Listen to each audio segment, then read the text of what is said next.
Welcome to the Deep Dive, where we take your stack of information and turn it into instant understanding. Today we are cracking open a big one, Truman Capote's 1966 book In Cold Blood. Which he famously called a nonfiction novel. It's really the cornerstone of modern true crime, isn't it? Oh, absolutely. It tells the story of the horrific 1959 murder of the Clutter family in Holcomb, Kansas, and it's still, I think, the second best-selling true crime book ever. So our mission today is to unpack that crime, look at Capote's pretty groundbreaking method, and then dig into the big question: how much of this true story is actually true? Well, the whole tragedy starts with a really bad tip. Two ex-convicts, Richard Hickock and Perry Smith, they hear a story from a former cellmate. Right, a guy named Floyd Wells. Exactly. And Wells tells Hickock that Clutter, the family patriarch, keeps a safe in his house with, huge amounts of cash. Which sets up this immediate, just staggering disconnect. Hickock called it the perfect score. We're perfect score But out. Clutter was famously meticulous. He did everything by check. That safe. Mm-hmm. It just didn't exist.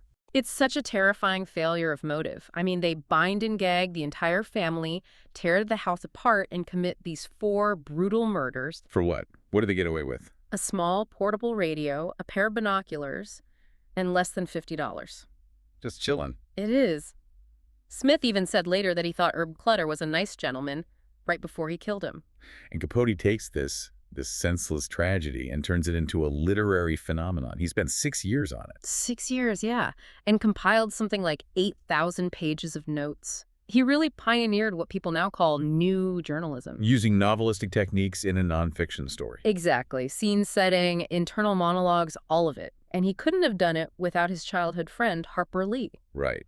She was crucial in getting the locals in Kansas, who were very suspicious, to actually talk to him. And he uses this amazing triple narrative, so you're seeing things from the killer's perspective, the victims, and the communities. It's incredibly immersive. So all this research leads to the trial, where Hickock and Smith plead temporary insanity. They do, but it's based on the M. rules, which was, a very old legal standard from the 19th century. They were ruled sane by local doctors. But there was a defense psychiatrist who disagreed, right? There was.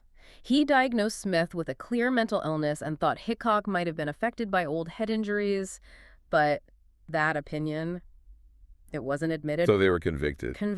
And Okay. after 5 years on death row, executed by hanging in April 1965. Okay, so this is where it gets really interesting for me. Capote insisted. He said every single word of his book was true. He did. He was adamant.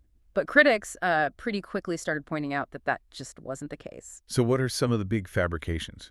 Well, a lot of it has to do with creating these really emotional scenes. For instance, the undersheriff's wife, Josephine Meyer, is shown holding Perry Smith's hand and growing close to him. And she said, She flat out denied it, said it never happened. wow. And what about the hero of the book, Alvin Dewey, the lead investigator?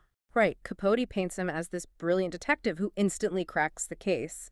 But KBI files show Dewey didn't act on that Floyd Wells tip right away. He actually thought it was locals. And Dewey himself called out a scene, didn't he? He did. That very emotional ending scene where he visits the Clutter's graves.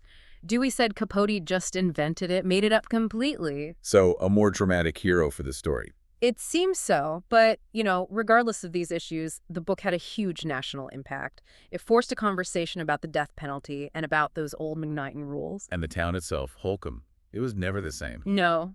An article from the Times said neighborliness evaporated. People started locking their doors for the first time. So what does this all mean for you, the listener? In Cold Blood is, without a doubt, a masterpiece that created a genre, but its legacy is complicated. It's brilliant, but it's also built on some factual ambiguity. Which leaves us with a final provocative thought. If a work of nonfiction is celebrated as a masterpiece, but uses invented quotes and fabricated emotional scenes to tell its story, does its power as a narrative outweigh its responsibility to the literal truth? Something to think about the next time you see a book marked a true story.